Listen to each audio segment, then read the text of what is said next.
All right, today guys, I recently had a customer that had purchased a machine from me, and then after a couple months of use, he noticed that the text on the paper was being shifted kind of upwards on the paper as we have it sitting here.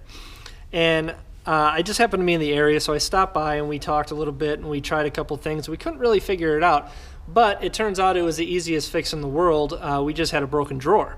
And so I'm going to show you that, and it's a very common issue actually, and I've seen it multiple times. So today we are going to learn how to fix that alignment. Copier copying, take 3.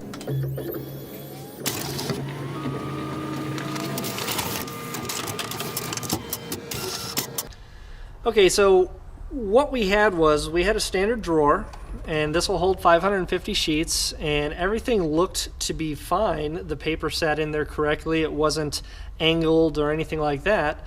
But what had happened was that these guides, this front and back guide, are actually connected underneath the paper, and I can show you that. It's this little piece right here, and this is just a thin piece of plastic, and it allows the guides to move together. Well, on this particular drawer, if I unlock this, you can see that it's busted. This little plastic piece broke away from here, so now when I slide this, it's not working. So what happened with my customer was that the paper was in here, and it was nice and tight at the LT spot here, but the paper actually shifted upwards by about 1/2 inch, and it was being fed through the system that way. So theoretically, the image was being placed on the paper correctly, it's just the paper was in the wrong spot. It was just off center. So once we figured out that this was the problem, we just did a very quick and easy fix, and I'm actually going to show you 2 ways of fixing this. You can replace this entire mechanism underneath, which is a little bit more complicated, or the first way I'm going to show you is the easiest, but it is kind of a permanent fix. So I really recommend doing this first fix on a drawer that you know you're always going to have the same type of paper in. So for in this case, and in my customer's case, he was always going to have LT, or just regular 8.5 by 11 paper in this drawer. So what we did is we put the paper in, we got everything lined up, and if you look on the bottom left, you actually have markings over here that give you an indication of where this front guide needs to be placed. And if I'm doing regular 8.5 by 11, I want to set it to the LT spot, okay? And then what I did is I just slid this up so it's nice and tight against the paper, locked this side, because this side actually still works. I just don't want this side to move anymore. So what I did was I got this little tiny tap screw, and sometimes you can find them, they're already preloaded on in the drawer, but you can actually see little screws or screw holes down here on these guides where you can lock those guides in place so they never move. So that's all I did, is I just put this little tap screw here. Now this is nice and tight, it's not going to move. This side is still working properly, so that's not going to move. This is also working properly at the front, so that's not going to move. And now I know my paper is going to stay there, and no matter what I do, I can keep loading paper in and keep using this drawer, and it's still going to work properly. Once we did that, we tested out the machine, everything worked perfect. Now the second fix to this is actually replacing the guides altogether, or replacing just a whole drawer. And you can do that, that's pretty easy. The drawers really aren't that expensive to purchase outright. But if you don't want to spend the money and you do happen to have some spare parts or another machine or just another drawer lying around, you can do this next part. So first thing we have to do is we have to take the elevator out. And the elevator only goes up so far because it's being blocked right here on this front side by this little indentation here.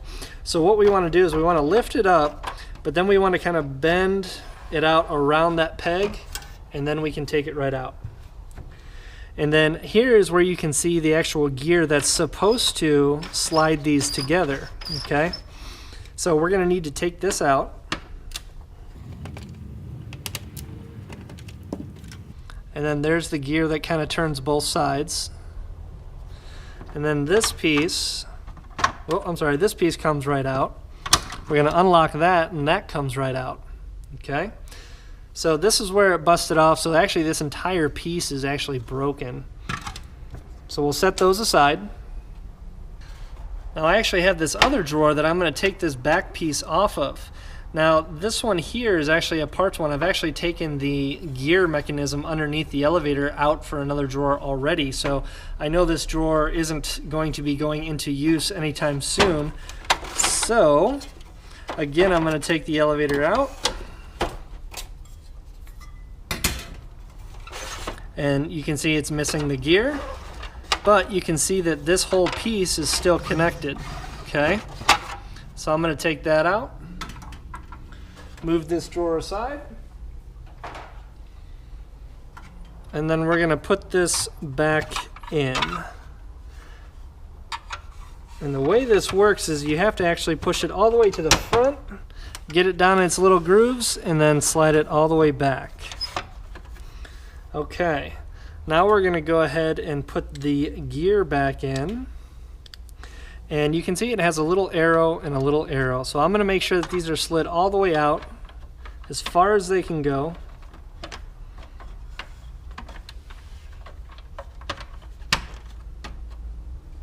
Push that in, and I'm just going to give it a little test here. Make sure that it's all nice and even, which it is. Okay, and remember we have 2 screws that we're going to put back in here so this doesn't move.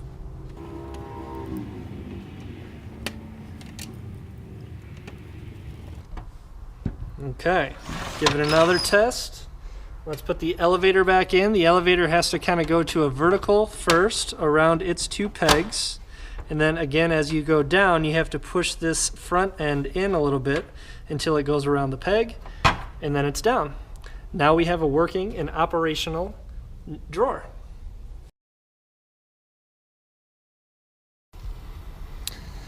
Now I suppose one last thing I should mention is I guess you could probably super glue this back together. Again, I probably wouldn't recommend this if this drawer is constantly being changed to different sizes, because chances are you're just going to end up breaking that glue again.